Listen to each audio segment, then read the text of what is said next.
What is going on, everybody? Welcome to a brand new Bears Over Beers podcast. Not the first season of Bears Over Beers, but we got a whole new staff coming at you. And tonight we got two of the four new hosts of this program. My name's Ryan Droste of Windy City Gridiron, and I am joined here tonight by the NFL draft guru himself, Mr. Jacob Infante. Jacob, how you doing tonight, man? I'm doing great. I'm excited to be, a part of this, as I'm sure you are too. It's a pretty high bar that we got to live up to, but I'm excited for it. I'm just happy that football's back, and we're here talking about it. So, I mean, it doesn't get any better than that. Football, beer. What's not to love? What's not to love? Guys being dudes. Guys being dudes. Yeah, the whole thing. Guys, yeah, I mean, I kind of react like you because I had tuned into the show over the years, with EJ and Jeff, and they did such an awesome job. And when they told me, hey, we might be kind of stepping back and we're looking for some guys, I was thrilled to be able to join the staff because, I mean, this is my jam. Like I said, beer, talking football. I mean, it's going to be a good time. Yeah, no, and I know, Jeff and EJ have a lot to be proud of from their time here. There's, both, a lot going on their plates. EJ's doing his bootleg stuff. JB's pretty busy with other Second City Gridiron stuff. So I'm grateful to be a part of it. I know you are too. And, the rest of the group that we've got here going on, it should be a fun year. So I'm looking forward to it, and I'm just grateful to be a part of it. Yeah, absolutely. And you guys can support us tonight. Like the video, share the video, make sure that you subscribe here to the Second City Gridiron page. Of course, if you want to listen to us after the fact, maybe you want to listen to the show twice. Maybe you want to watch it and then you want to listen to it on the podcast feed. You can do that. Just search Second City Gridiron wherever podcasts are found, and you can listen to Jacob and I a second time, a third time. Drink a second beer, drink a third beer, man, whatever you want to do. And then next week, we got Kyrie and Brian, who are also going to be hosting this show. We're going to get kind of a rotation. I think at some point during the season, we're all going to kind of intermingle and do shows together. So we're going to keep it fresh every single week. So just, make sure you subscribe to the channel or the podcast feed so that you never miss a show. And, like we said here in the intro, it's all about football. It's all about beer. And Jacob, we got to live up to the gimmick here on Bears Over Beer. Oh, yeah. What do you got in the can, in the glass, in the bottle? What do you have for us tonight? All right, so I got this from the prestigious liquor store known as the Gas Station. This is the first one that I'm going with. It's a Voodoo Ranger Juice Force IPA. I'm not a huge IPA guy. I'll be real. In all honesty, I'm more of a cider guy. So, boo, whatever. I don't know. But I decided to go in this direction. I know it seems like it's got like a little bit of an orange twinge to it. So I opened it up, but I haven't tried it yet. So I'm, I haven't had this brand before. So this is all new to me. So I'll turn it over to you, though. I'm curious if you got something that's, a little more interesting. I mean, it's ironic. I actually am like a big beer store guy. Love to go to the liquor store, look at the new craft beer. So I'll be drinking something new on this show every single week. Yeah. But tonight I was just scrambling. It was a busy night at the house. I got 3 young kids. My wife, she works a lot too. And I'm like, I got to get a new beer because all I had in the fridge was what I was drinking last week when we did, the big roundtable show. And I'm like, I can't disappoint these listeners. I can't have the same beer again. So I ran, the gas station was the closest place to me, and I got, this is Big Grove Brewery out of my home state of Iowa City. I know those Cyclones won last week, but it's an Iowa City brewery. It is a Easy Eddie, fresh and juicy IPA. So Jacob, very similar to what you have. So I mean, I am an IPA guy personally. Okay. Now that's something I've been trying to make the jump over to IPAs. I feel like it's a rite of passage. Eventually I'll get around to it. But who knows? I mean, maybe, taking having these with you, being a part of the show in the rotation here, maybe I'll come around to it. But I know it's also a little interesting. My college days aren't too far behind me. and I'm used to everyone drinking, essentially just piss water.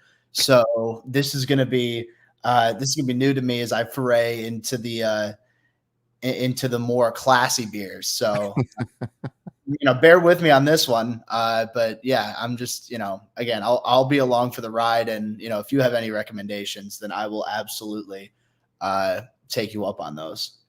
Oh, I have plenty, my friend, and Oh, I will be I don't I don't want to make it sound like I'm gonna make you some kind of craft beer alcoholic or something like that, but I'm gonna have to send you a list of some stuff because yeah, oh craft beer is definitely my thing. I do still keep some of the piss water in the fridge in the garage. I mean, you got to have that for those days yeah, when you're mowing and stuff like that. But I mean, of yeah, course. I'm definitely an IPA guy. When I'm watching Bears games, I'm usually drinking IPAs. I see Brian, one of our co-hosts is in the chat here. He likes the Voodoo Ranger. So you got an endorsement there from Brian. That is good. Here we Starting go. off on a high footing here, Jacob.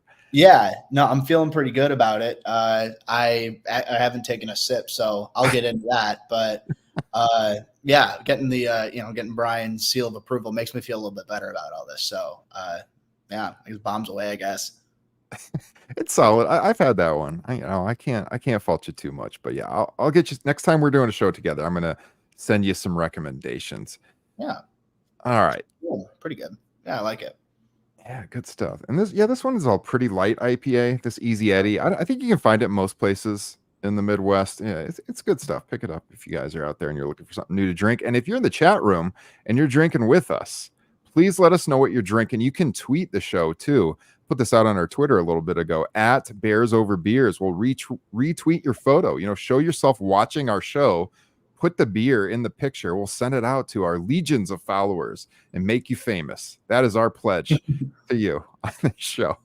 So without any further ado, Jacob, let's get to what happened in week one. This is going to be our pivot show. We're going to keep it pretty loose here on Second City Gridiron. We're going to kind of wrap up our thoughts on what we just saw the prior weekend. We're going to get some news a little bit. And then towards the end of the show, we're going to look ahead to the next week's game. So we are going to be talking Texans here in a little bit, but just to kind of wrap our thoughts on what we saw week one against the Titans, I do believe we were both at Soldier Field for that game. Is that correct? Yeah. No, we were. I don't know. I was in 230 something over there. Okay. Yeah, it was by the south end zone kind of over there. But I know as sure as you do, it was really just fun to be back there, honestly, and getting to see the atmosphere, before the game started, and then after the defense, started picking things up and making some plays. It was just a lot of fun to be back there. Honestly, I don't care if I was paying like $20 for a beer or I bought my dad because I went with him. I bought him the Odunze dog. I didn't realize it was going to be $18 for that thing. So I feel like I got screwed over a little bit when he made me go get it. But should it be $15? Did they miss an opportunity there? Isn't that the obvious answer? It should be, right? I mean, it's still probably way more, than it's probably, costs to make. But you get a nice little Odunze tie-in. So, but no, they've, the $3 extra are really going a long way. So if that's what helps get the Bears a new center or a new right guard, then I'll take it. But I highly doubt that's going to be the case. Yeah, I wasn't too far from you. I was in, I believe, 223 in the south end zone. Oh, sweet. So this is what professionals we are. Jacob and I had never really talked until about 5-10 minutes ago. We were at the game. We didn't even know it. We could have met up this weekend. Totally blew it. Maybe some other time. I was also there with my father. And nice. Yeah, we had a good time. Soldier Field is fun to be at. In the aftermath, it is a pain to get out of. Oh yeah. I was driving out of town. Took me a long time to get out of there from downtown. Maybe, me and my dad were talking in the car. I'm like, all right, let's get the shovels in the ground in Arlington. I mean, let's make this a little easier. I like the lakefront like anybody, but not to get too off track. What are your thoughts on the stadium situation right now?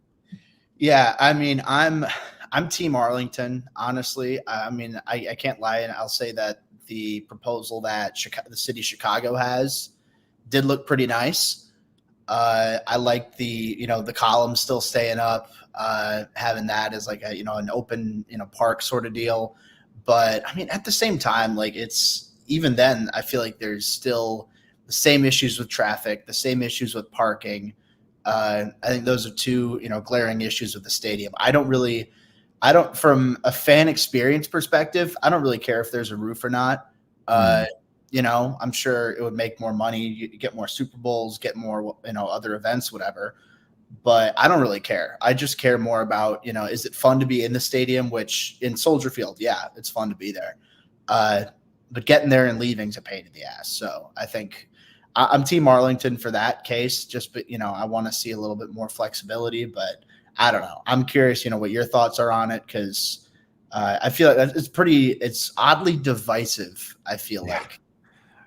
It is. And I mean, my thoughts on it kind of are, I like the pictures of what they put out looked fantastic. No question about it.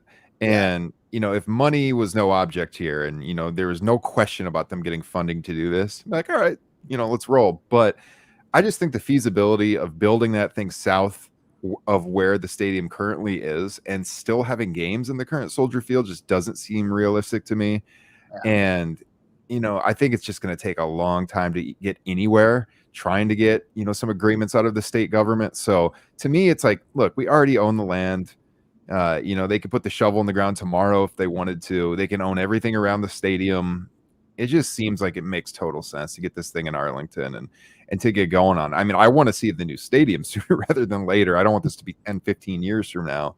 Yeah. So I'm totally Team Arlington too. In an ideal world, would it be sweet to still have it down there? Yes. But I mean, that congestion's terrible, man. I'm not going to lie. I don't get too worked up in traffic, but it was real bad this weekend getting out of there on 290.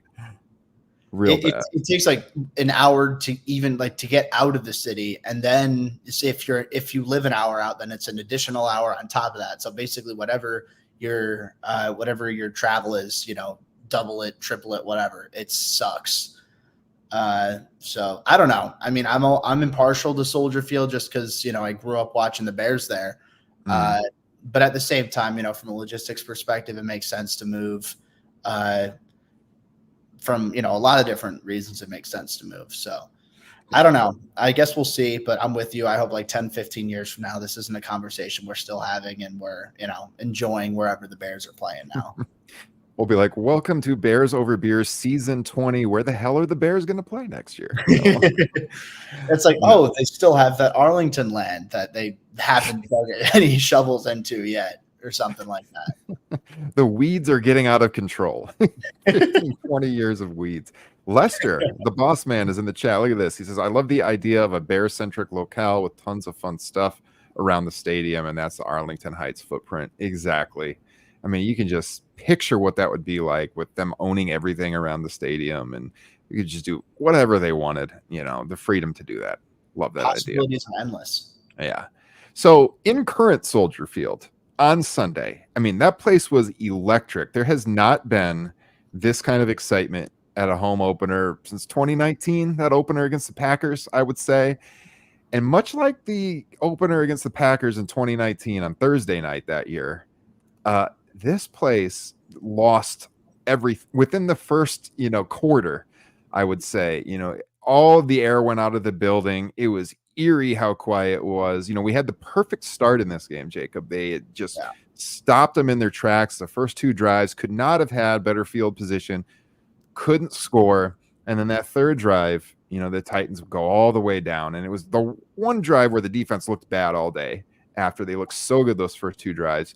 I'm sure you've had a chance, to go back and watch the game tape like I have since then a couple of times, one time, whatever you needed to do. Anything that really stood out to you watching it all back that maybe you didn't notice live when you were at the stadium?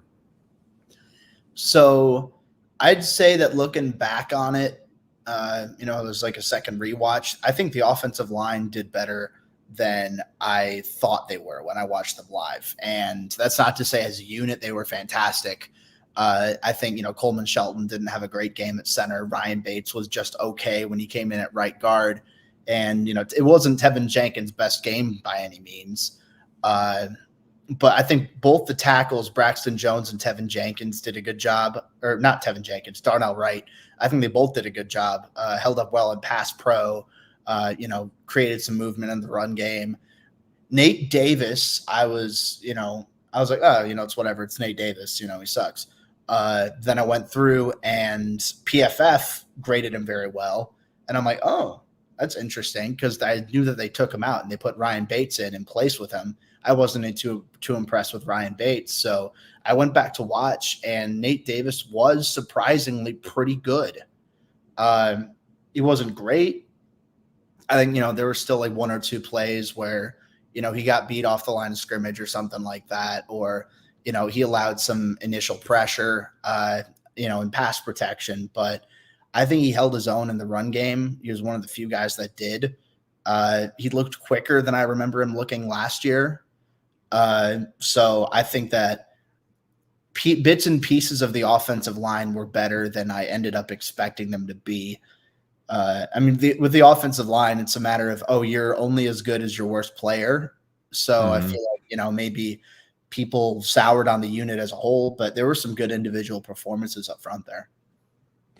Yeah, no, I kind of had the same reaction to Nate Davis in particular when I went back and watched it, because, being in the stadium when you saw him go out and Bates come in, I'm figuring, it was hard to tell for sure when you're there, but I'm like, man, he must be having a terrible game. Big surprise given all the practice he missed, in training camp.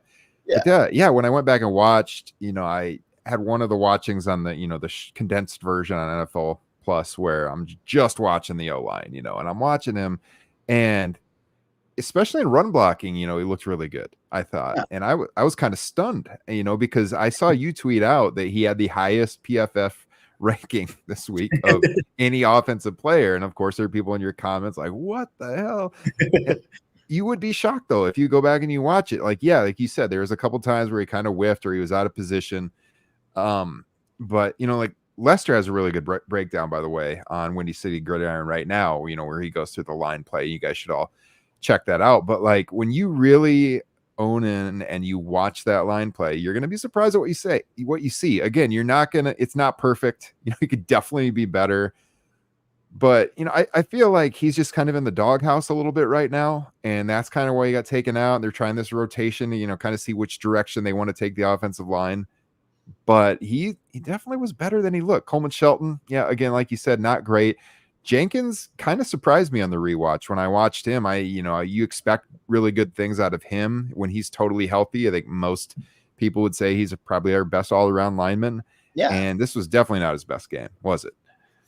No, definitely not. And I think that it's, an interesting case, because you're looking at like that Titans interior defensive line. Jeffrey Simmons is really good. And not only that, but also just, Tavondre Sweat was really even more impressive than I thought. I think he shouldn't have fallen as far as he did into round 3, and Tennessee got a steal there. But even I wasn't expecting right out of the gate how good he was going to look. And that's a tough thing for a guy like Coleman Shelton. You're a little bit of an undersized center to go up against, either as a nose tackle or a one technique, wherever you have him. A guy like Sweat, who's considerably bigger than you. And not only that, but a guy who's pretty quick off the line of scrimmage for his size, and a guy who's got, a good variety of hand moves he can use to, stack and shed blocks. That's just a nightmare matchup. And Tevin, I think, was, a part of that, and a little bit less so because he didn't face Sweat as much. But still, it wasn't an easy matchup for him, but at the same time, you still expect a little bit more out of him. It's year 4 for him. He's coming off a great year last year and a very good year the year before that. He's looking like someone who could be in range for some big money if he can stay healthy this year. So, I was a little surprised, going back and looking at it. I was like, he didn't really do all that great. Mm-hmm.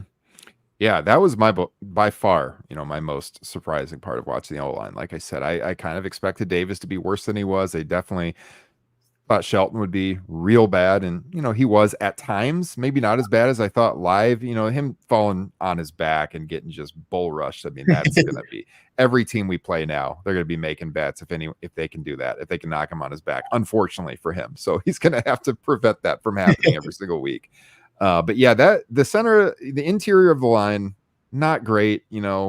We're going to have to do better this week, I think, when we get to this, talking about what the run game needs to do when we talk about the Texans here in a little bit. But yeah, I mean, I thought the tackles did pretty decent, overall. And I was pleasantly surprised by that. But yeah, I mean, overall, I think the run blocking was good. Pass blocking, less some things to be desired.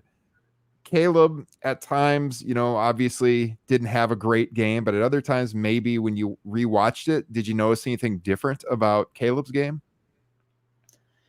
I wouldn't say really anything different.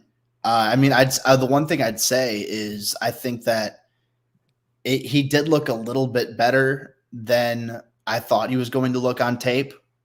Not to say he was great, because he wasn't. It was a pretty disappointing debut, all things considered. But even then, I mean, you see the creativity, you see the arm strength, you see the athleticism, and he was a good, for the most part, he was a good decision maker. I think that, when he did throw the ball, he wasn't reckless necessarily. I think that he did a good job of finding the open man. Honestly, he just missed him. It's more of an accuracy issue than anything else, which I believe will be changed, or will be fixed rather, just because, in USC, he wasn't inaccurate. At Oklahoma, he wasn't inaccurate. In the preseason, he wasn't inaccurate. So I think it's just more so adrenaline or jitters or something like that, whatever the case may be. Maybe it's chemistry with the starting receivers. I'm not sure. But it's still very early. I think, the decision-making was there, other than two or so plays, like the one where he ran backwards like 15 yards and got sacked. Yeah. Like, that's obviously not acceptable. But I do think also part of it is I think he still thinks he has to be Superman, because he's so used to that at USC. At Oklahoma, he had to carry the team. He had to, carry, a bulk of the load. And it's like, all right, the defense just gave up a touchdown, score a touchdown, and we have to do it back. And also the offensive line can't, produce, and also the receivers can't separate. He doesn't have that in Chicago. He's got much better receivers. He's got a better O-line. I mean, it's not an elite O-line, but it's something. And he's got a really good defense. So he doesn't need to be playing this, backyard style all the time necessarily. He doesn't need to do everything. Yeah. He just needs to, get the ball out. He needs to be accurate. If things fall apart, then yeah, he'll have to, make some plays. He'll have to improvise. But I think, there's a lot less risk, or a lot less, of a workload that he's going to have to carry, at least from a value perspective. Yeah. Well said. Yeah. I mean, I kind of had similar thoughts. I felt watching it back, especially, that, his errors seem all very fixable. It seems like you said, he was making the right decisions. We've seen past quarterbacks for the Bears so many times where when you watch the tape back, they're missing something. They're not going through their progressions. And it seemed like most of the time he was finding the guy he was supposed to find. He was just really inaccurate, which is so uncharacteristic of him. So I don't imagine that that's going to continue, as he said. Yeah. And, he mostly was going where you would want him to go with the ball. So, I mean, I feel like that can be fixed. When he missed Keenan Allen down the left sideline, right away early in the game, he overthrew him by so much. I mean, that was my first thought too, is he's just too excited, home opener, first real NFL game. He's real amped up, and he just overthrew him. And we saw that happen again to Carter later in the game. And I don't know if that played in with the general inaccuracy. I got to think so. And, hopefully he settles down this week. But yeah, I mean, as far as decision-making goes, really the most egregious one was when he took the 19-yard sack, obviously, and took him out of field goal range. I believe that was supposed to be a screen to Swift. It was play action, and he was supposed to go to Swift, and then he couldn't, and then he tried to extend the play, and he was looking for someone to throw the ball to, but there was really nobody to throw the ball to given the play call, and then he takes that sack. I mean, that was the one that was, the bad example. But overall, yeah, you watch it back, and you're like, yeah, man, if he could have just hit him right on the numbers, that's really good. And then if you watch this in like two halves, so the first half, he was very bad. You watch the second half, though, when they needed a good drive, he had a good drive. They were making the first down, connections. They weren't long connections by any means, but, him and DJ were hooking up and looking pretty good. He hit Keenan a few times. I mean, we got to see more Cole Kmet though this week. I mean, I was stunned by how little Cole Kmet was out there, because he's that guy who can kind of settle in, find the open place on the field, get the ball to him. He's the safety net. Yeah. I mean, the usage of him, did that shock you? No, definitely did. And I mean, I'm not necessarily, I look at it, he had one catch for like 15 yards, give or take. It doesn't necessarily shock me. I just think more that's surprising to me is the snap counts. I think Gerald Everett's a completely fine tight end, maybe a little more athletic than Kmet, but he's not a better player. And I think you paid Cole Kmet, you extended him, and it's a valuable thing to have a tight end who, like you said, he's the safety valves, the security blanket. He knows how to work himself open against zone coverage. He knows how to just sit in the soft spot and be like, hey, I'm open. Give me the ball. I'm a big body. I'll catch it. I'll get the short gain. I think that that's a valuable thing to have, especially for a rookie quarterback. And they didn't really utilize it that much. So I don't know. I mean, I think it kind of comes down to matchup. Maybe they had some times where it's like, oh, let's have some of our receivers in the slot, because Gerald Everett lined up outside. He lined up out wide a little bit more than we've seen a Bears tight end line up out wide in recent years. But you got L'Jarius Sneed outside, maybe be easier. Let's just put a tight end on him, and then we'll have, try and work these receivers open in the slot, or, on the field side or something like that against, lesser corners, whatever the case may be. But yeah, I'd like to see Kmet a little bit more, in the receiving game or just in general, because I think he's the better player, and, you should put yourself in the best situation to succeed and play your game. I think is the most important thing. Yeah. Yeah. So, I mean, I guess what we're saying is we want to see Waldron maybe settle in on the lineups a little bit more this week at Houston, because there's some puzzling groupings out there. I thought that for sure too. So, yeah, I mean, I guess the big win, besides the Bears literally winning, was special teams. I mean, outside of the Velus Jones situation, which was real bad. Not only does he fumble a kickoff, but then it goes off of his foot like 20 yards in front of him. How that even happens, I don't even know. There's a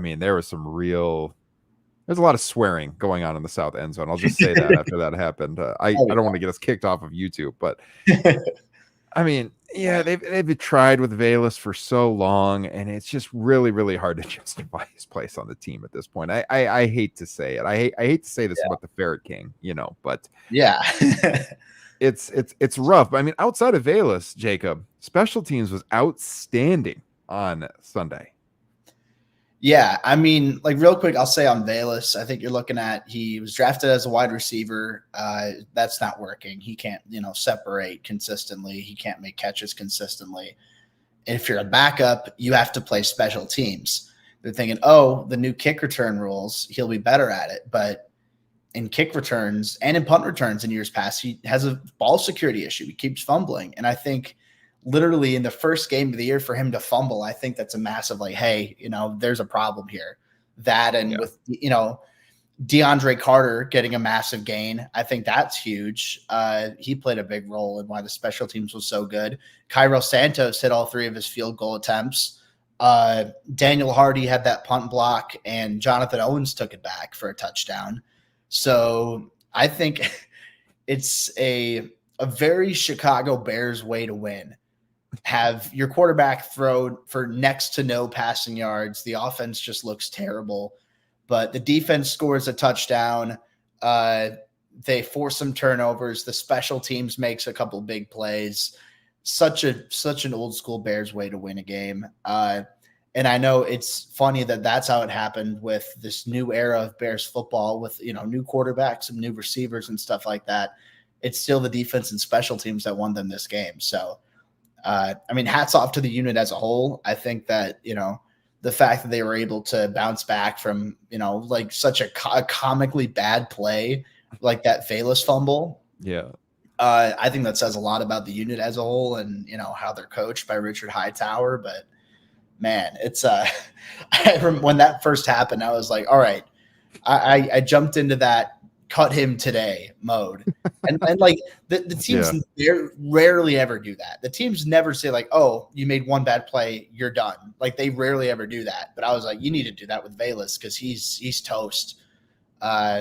So yeah, needless to say, I want to see DeAndre Carter back there, taking kicks. At least make him one of the two guys because you have the split returners now. It seems to be where the league's trending towards. So yeah, I mean, sorry, Velus, but hope you can make the most out of like your 2 touches on offense out of the backfield because Lord knows, if someone kicks to you, you're probably just gonna fumble it. So, and again, I hate to say it, I don't want to be the guy like, oh, let's crap on him as a person, whatever. He's a good dude. Yeah. But just it's not working. It's not working. I was stunned that they like second half, even after that, they kept going back to him on offense. The swing pass. He got a handoff, I believe. I mean, like after what happened, that was stunning. If he would have fumbled again, people would have been real mad. But I mean, yeah, you said it. I mean, Carter was awesome on returns. Santos was money. The block and Jonathan Owens running in the touchdown really changed the momentum of the game. So special teams, and then of course, I mean, we mentioned it earlier, the defense. Outside of that one drive where I think they gave up an 80-yard drive. For the first scoring drive for the Titans. I mean, overall, hard to complain about the defense too much. I mean, the secondary for the most part was really good. I mean, both Jalen and Tyreek were amazing. And of course, Stevenson getting that game-winning interception return. You mentioned, such a Bears way to win. And like people in the crowd around me, I was talking about it. It was like, all right, this is going to have to be like the 2006 game against Arizona. Yeah. And then when we got that interception, pick 6, I was like, oh my God, this is just like Mike Brown in 2001 in the back-to-back games against, I believe, the Browns and the Niners. It's like, we're going to win on a pick 6.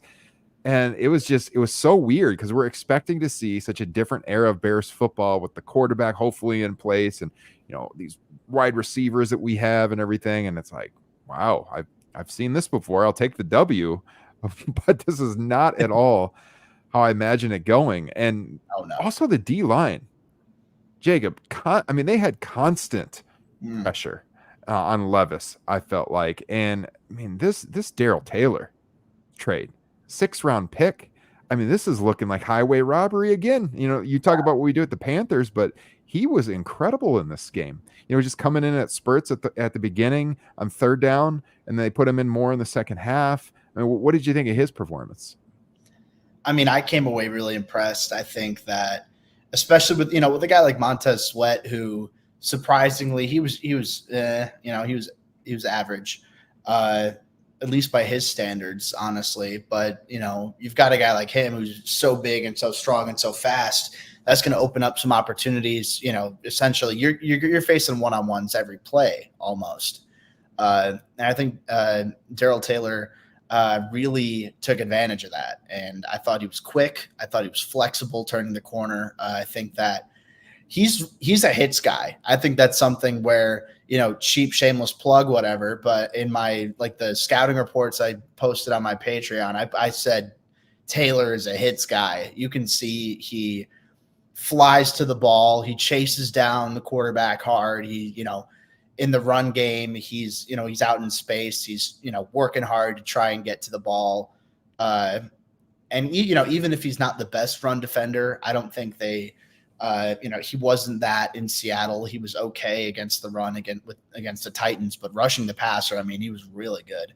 And I think if you can get even decent, production out of him, that's again, highway robbery. Last year he had what? Maybe 6-7 sacks, was it, for the Seahawks? Mm-hmm.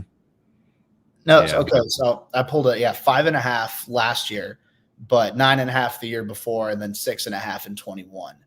So he's produced, he's produced at a pretty high level, even comparative to some of the other edge rushers the Bears have had these last few years. So I think that if you have him, DeMarcus Walker is a guy who can, set the edge, defend the run well. Austin Booker is someone who can rotate in there. I mean, sure, you'd still have to figure out, all right, who's the guy long-term opposite Montez Sweat? Mm-hmm. But for this year, that's not terrible. Yeah. And you're right. and the defensive line as a whole was very impressive. Constant pressure up the middle, things look good. Dexter and Billings both had really good games. DeMarcus Walker had a really good game. So I came away very impressed with the defensive line, and that was expected to be a weakness. Certainly wasn't on Sunday. So I mean, hats off to that group. So because they did a hell of a job. Yeah, if this D line keeps playing like this, I mean, there's really no weakness, at any level on this defense. That's what we were all worried about. All the talk preseason was, how's the D line going to be and how's the O line going to be? And we came out of this first game not happy with the O line, but I mean, overjoyed with the D line. Couldn't have been more impressed. They far exceeded my expectations. And honestly, Austin Booker's a guy who a lot of us on the Windy City Gridiron staff have been talking up, and we want to see him get some snaps. He only had 6 snaps in this game. Saw him come out there a few times. But yeah, with Taylor making that step up in this game, with Walker playing good, it's going to be harder for him to get snaps. I still think he can also, like you said, be a guy who produces at a high level for them in spurts too. Mm-hmm. And then, those tackles, we wanted to see them step it up. They did. They keep playing like this. And I mean, this defense is going to be really, really hard to score against. So I was really, really happy with what we saw out of the defense on Sunday.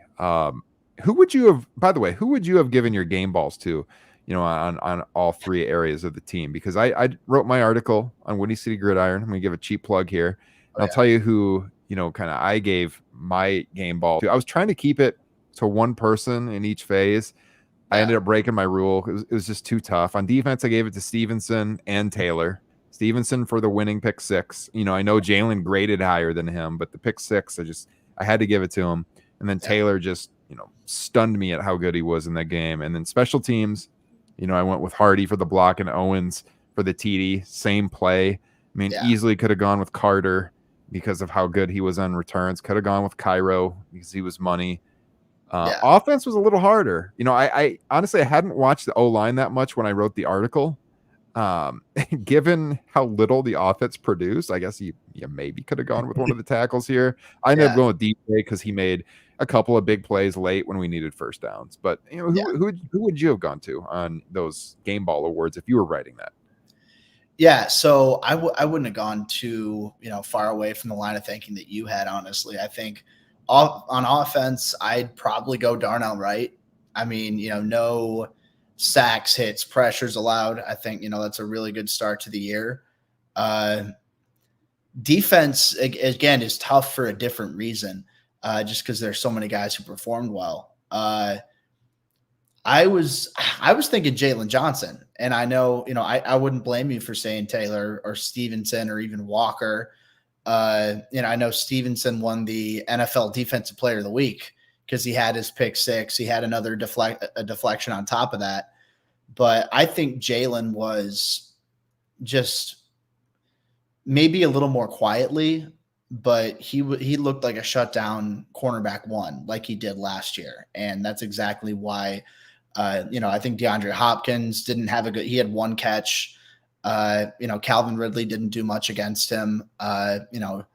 If he had I don't remember if Tyler Boyd lined up against him at all, but he was quiet all game. So I'm going to go Jalen Johnson on defense, and then special teams. Again, like you said, it's so tough because you can go any of those 4 guys. I'm going DeAndre Carter, though. I think that, he had that massive kick return, like 60-something yards, looked good as a punt returner too. And given the inconsistency the Bears have had, return specialists over the last couple of years, I mean, there's, Jakeem Grant was good for a year. Cordero Patterson was good for a while, but, Valus hasn't really worked out.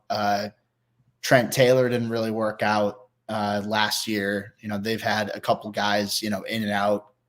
Carter looked good, though. And I think that's, in an ideal world, that sets up the offense to score touchdowns. It didn't happen this week, but that's no fault of DeAndre Carter. So I'd give him the award for this week. But again, it's a really tough exercise, like you said, because there are a good handful of guys, especially on defense and special teams, where it's like, all right, you could genuinely make the argument for those dudes too.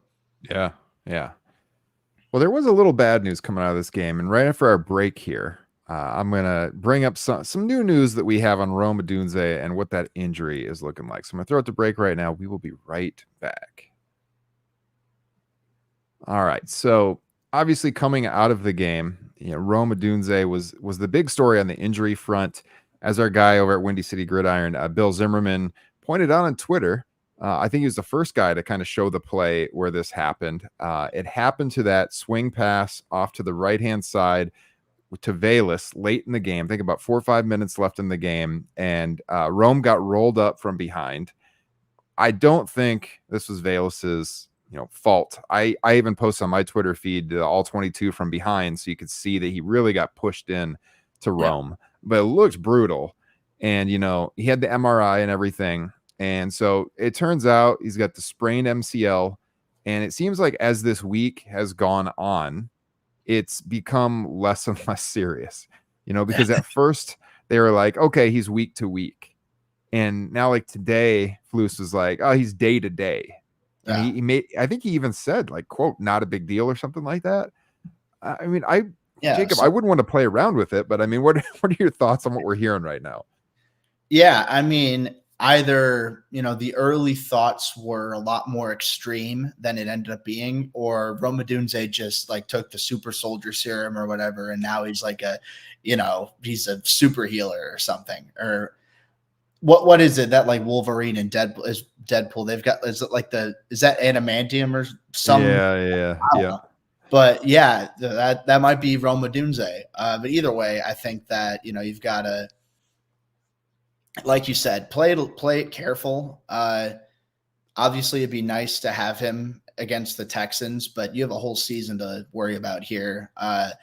If you're worried it's going to aggravate anything, then I'd probably sit him for this week and then bring him back next week. But I'm very encouraged to hear it wasn't serious. Even more encouraged to hear that it's going from week to week to day. And it's like if you only miss one game of Odunze for this, I mean, all things considered, I'd take it, because I know some people are crying, oh, yeah, that's ACL, he's done. Mm-hmm. Or like, oh, major MCL something, he's out for a couple months. So to get that now he's day to day. I mean, it's a pretty refreshing change, I feel like, at least. Oh, I had Doomsday in my head the whole time when this happened because it looked so brutal.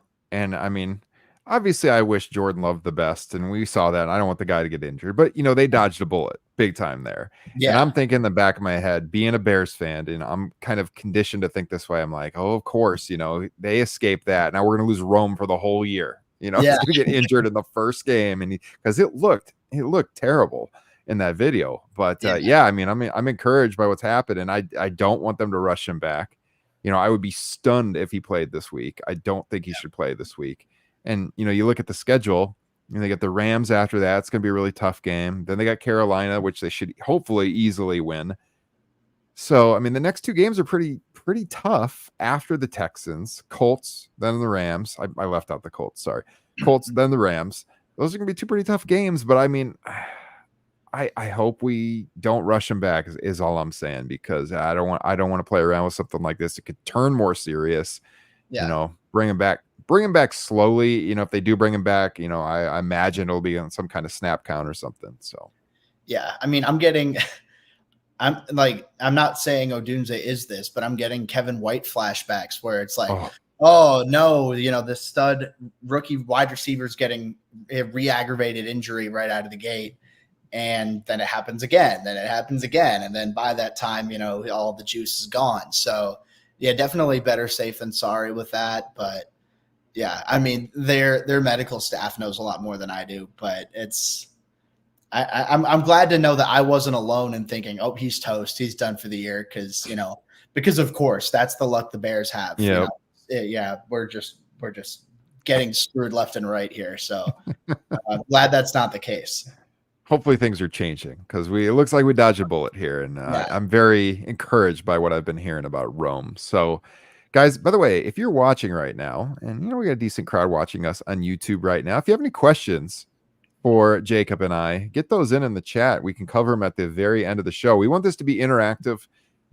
Drink with us, talk football with us, laid back, have a good time. So anything you guys want us to talk about in the closing segment, you can throw that in the chat, and we will. But before we get there, it's time, Jacob, to talk about Sunday Night Football this week. Big game down in Houston, home opener for the Houston Texans. CJ Stroud, Caleb Williams, that's going to be the big storyline. Can Caleb bounce back? He's going to have more pressure on him this week to deliver against a playoff caliber team, a team that people think could be in line for a Super Bowl run.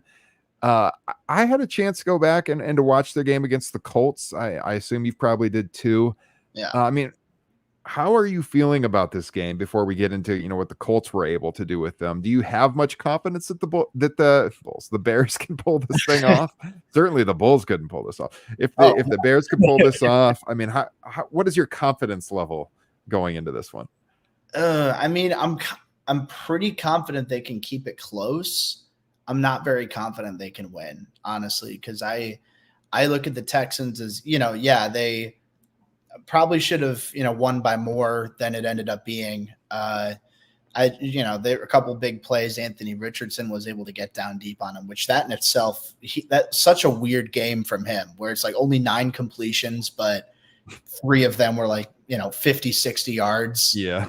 Like that was such a weird game. But I mean, I think I want to see what the offense can do first. I think the defense, I feel like there's only so much you can do to, I don't think you're going to neutralize this Texans offense completely. I think you're going to slow them down. I think you're going to bend, don't break approach with them, force them to kick field goals, force them to, maybe they get like a first down a drive and then have to punt, something like that. That'd be considered a win in my book. But I just want to see what the offense can do, because the tackles looked really good last week, but now you're going against Will Anderson and you're going against Danielle Hunter. That's a completely different ball game. At the same time, Houston's interior defensive line doesn't look as good as the Titans does. So I'm curious to see if the guards and the center bounce back from, a pretty subpar performance. All things considered, I think it just comes down to how the offense is going to do. I mean, I think I feel pretty confident in what the defense is. At this point, I think Eberflus has proven himself as an above average defensive play caller. They have really good personnel on that side of the ball. Just the offense, that's a complete question mark right now. So if that unit bounces back, I mean, it could be a tight game. But if not, then I don't know. When I saw this game on the schedule, I immediately put it down as a loss. We're going to Houston. It's gonna be a lot of pressure Sunday night. I will say though, when I watched the game against the Colts, I was a little more encouraged, because the Colts were able to have some success, and they're not some kind of juggernaut. They had CJ under duress a lot in this game. They were able to get pressure, and based on what I saw from the Bears D line last week, they should be able to get some pressure on him too.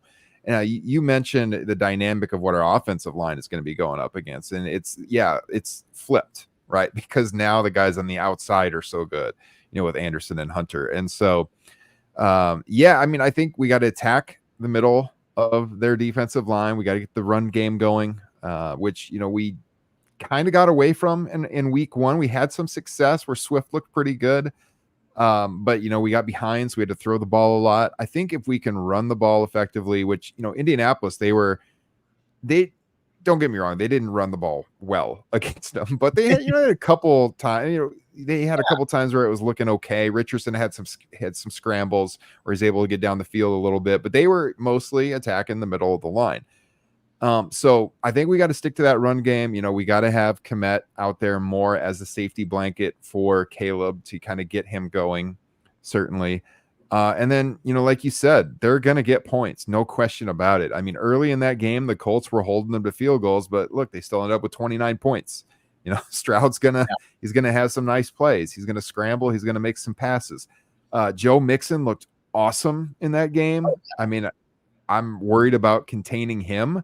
Our run D looked good for the most part, but except for that third drive where they just ran it down our throats, the Titans.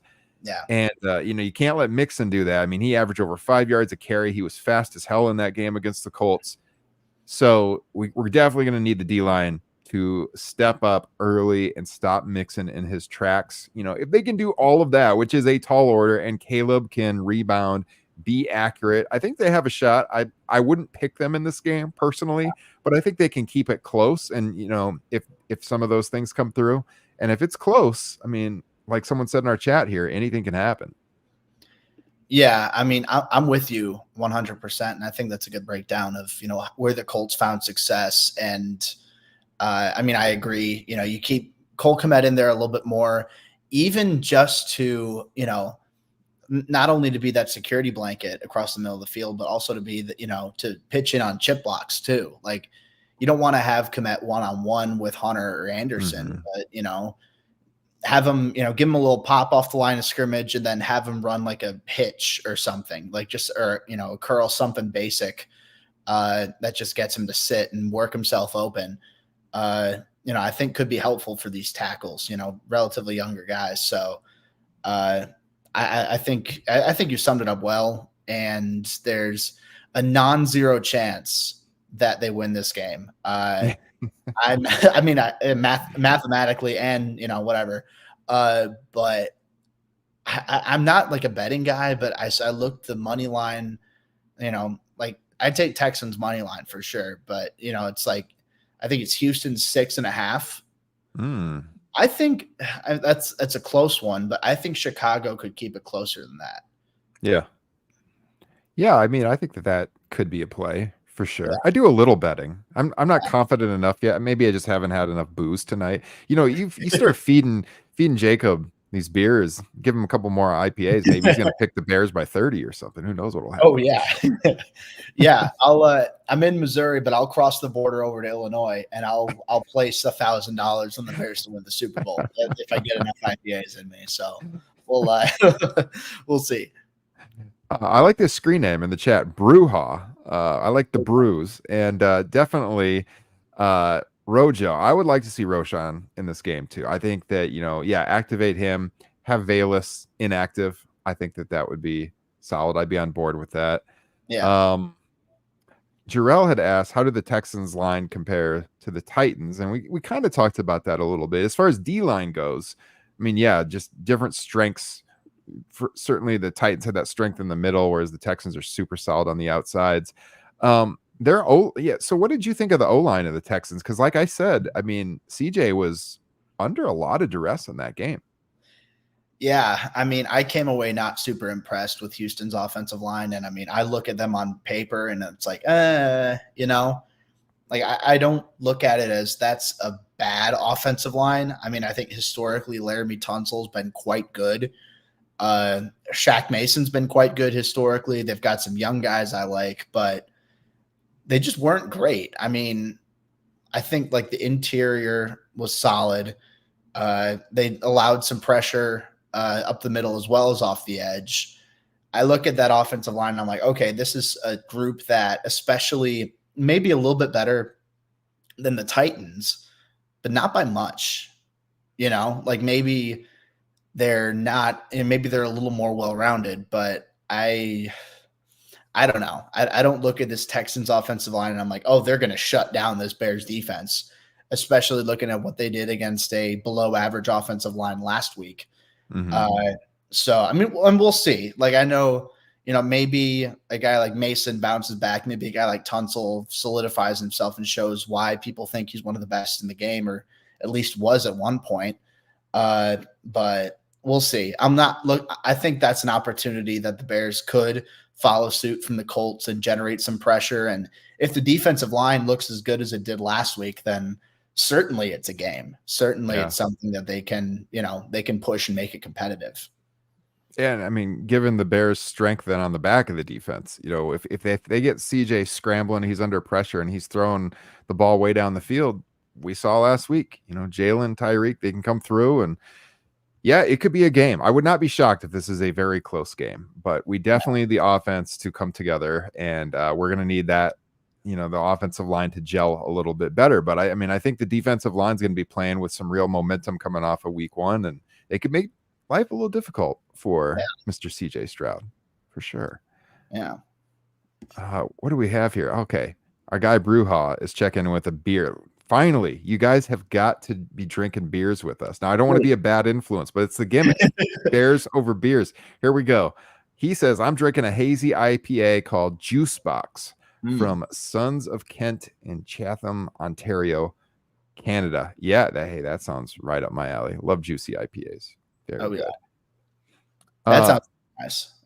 Yeah, absolutely. You were talking earlier, Jacob. You're not a big IPA guy. That's the way to go because the juicy IPAs, like the Citra hop, if I'm going to Yeah, get a little into the beers right now, yeah, Citra hop is so good, and that's a smooth transition to getting into the more bitter IPAs. So by the end of this season, I mean, I'm going to have you drinking 9% IPAs, no question about it.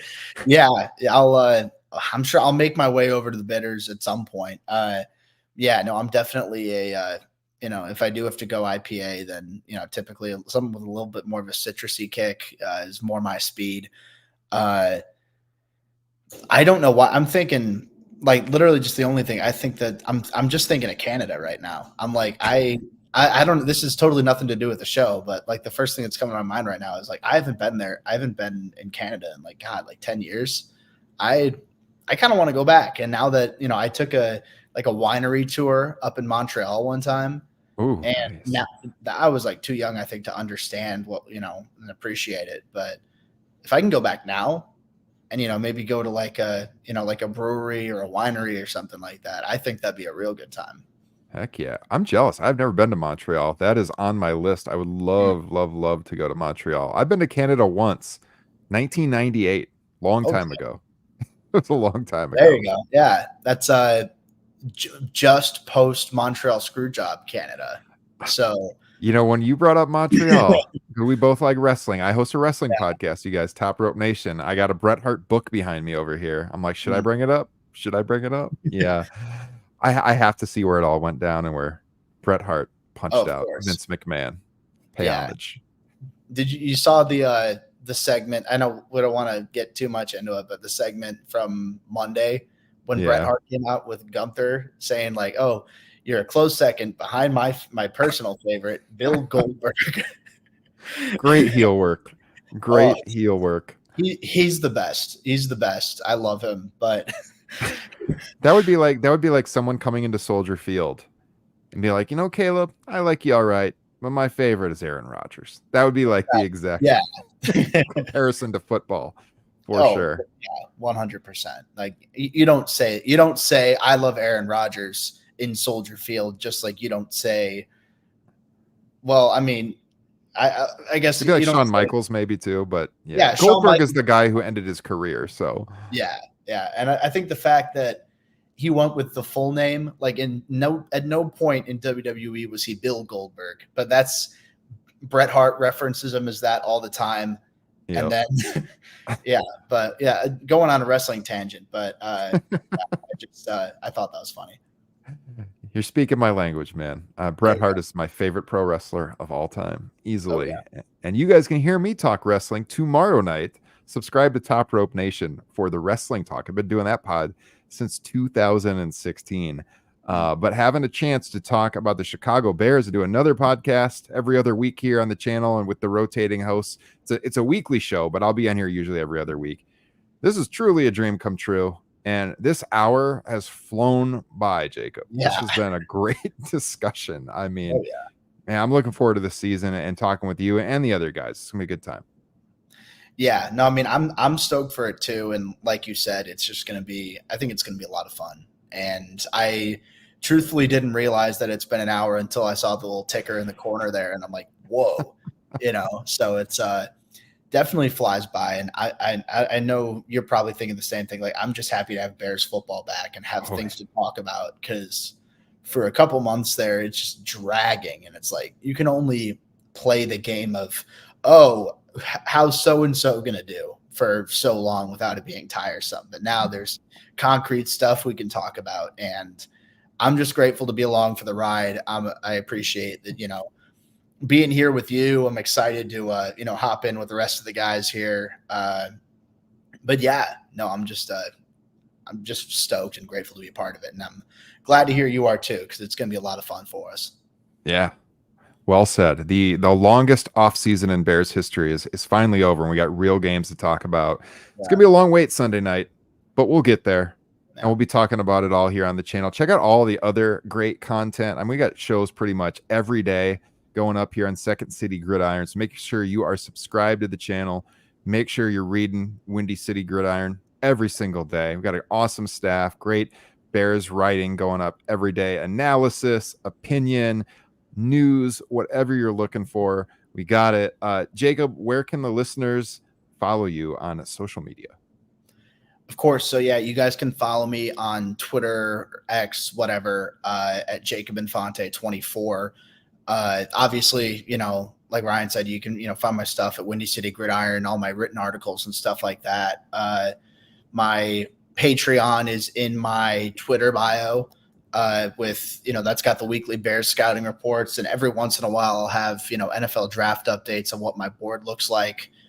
So yeah, I mean, I'm excited for it. I'm, just grateful to be, on this platform talking Bears and getting to meet new people. And, like you said, I'll copy your wording. It's a dream come true, really. So, yeah, I mean, I appreciate the chance to be on here. And, yeah, I mean, bear down, I guess, is the last thing I'll say. I can't really do anything else, but, I feel like it's, of course. I mean, yeah, bear down, whatever.